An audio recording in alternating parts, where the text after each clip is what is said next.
Hi everyone, Wendy Taylor here from Windsor, Ontario.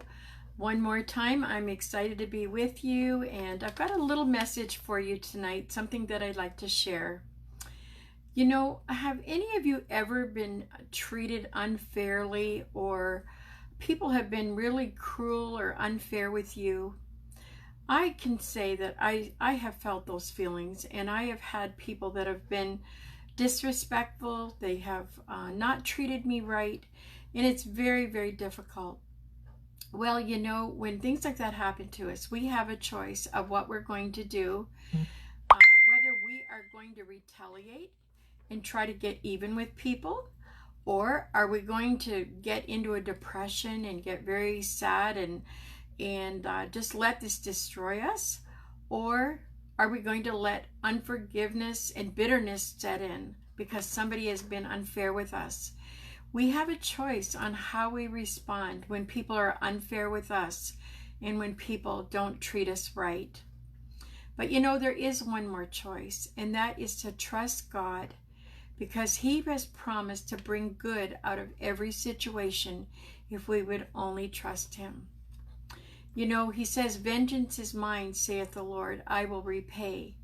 You know, over the years, my husband and I have had different people that they've been very unfair with us. We had one couple that took us to court, and it was really a difficult situation, and we hadn't done anything to really deserve this. But here they were taking us to court, and you know, I was really surprised at the judge when it all got out. Both of us were Christians, both couples, ourselves and them. And when the judge got through at the end, he said, "What are you people doing in court? You should be working this out outside of court." And I thought, you know, that's what the Bible teaches. This was so wrong for them to try to slander our name and to try to destroy us. But after that, I saw many difficult things happen in their lives. I saw their lives were devastated in so many ways. Their finances, their marriage, their family. They had so many difficult things happen. And I really felt that God had taken our side, and he had been on our side, and that He had vengeance was His, and because it was wrong what had happened. And you know, I want to talk to you about somebody who is one of my favorite characters in the Bible, and that is Joseph. Joseph was favored by his father. He had 11 brothers, and he was the favorite.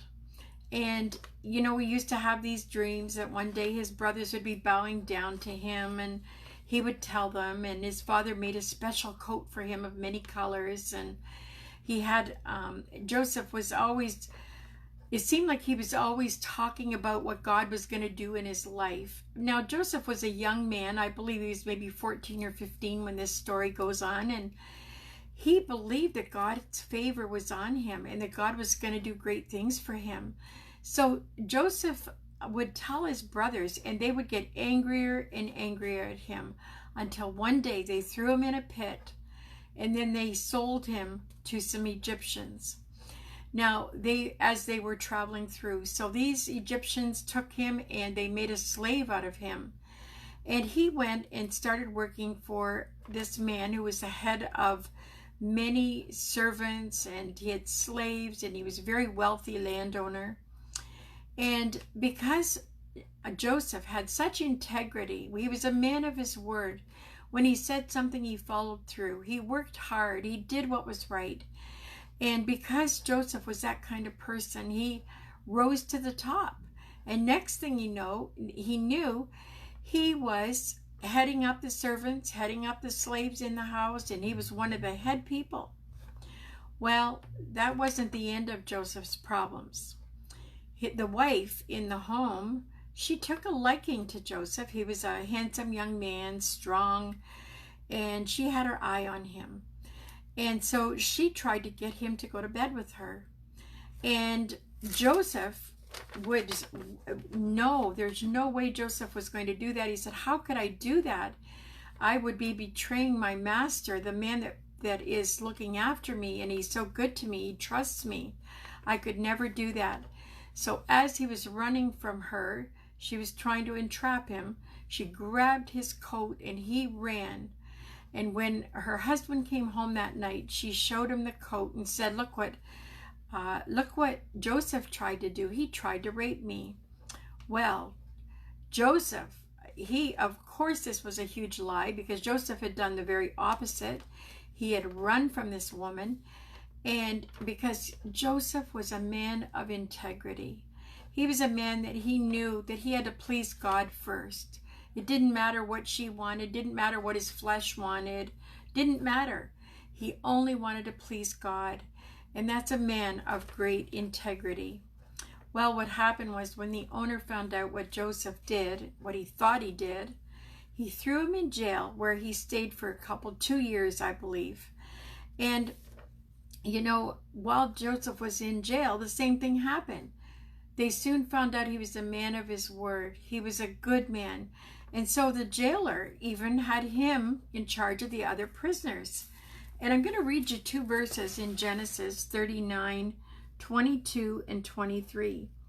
The keeper of the prison committed to Joseph's hand all the prisoners that were in the prison. Whatever they did there, he was the doer of it. So Joseph was in charge of all the prisoners.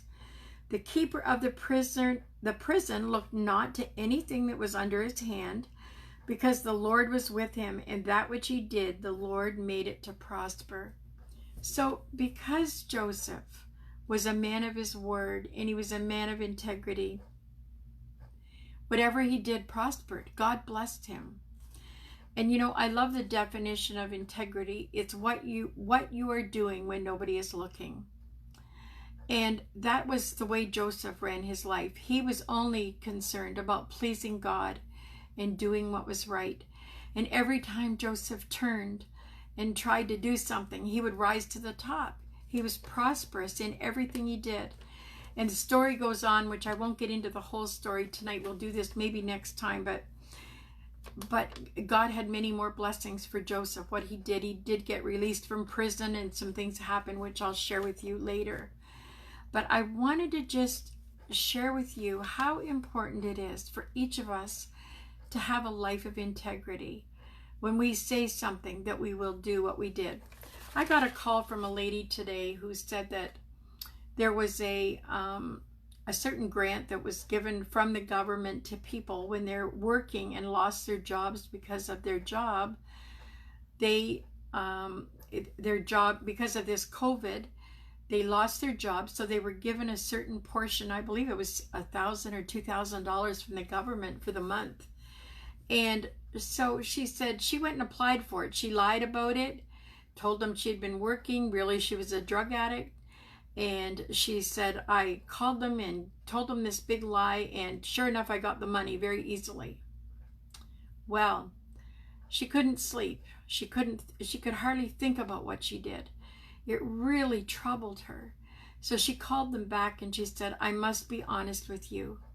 I have not held a job. I've been on I think it was either welfare, or she was on a disability pension or something. But she said, I have not been working, and I owe you that money, and I'm sorry. So they told her she could pay it back in payments over the next few months.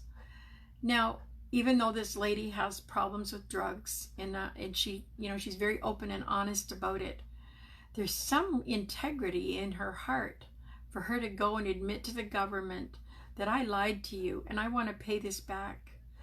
You know, God sees that, and he honors that kind of integrity. And that is what he wants from each one of us. He wants us to be people of our word.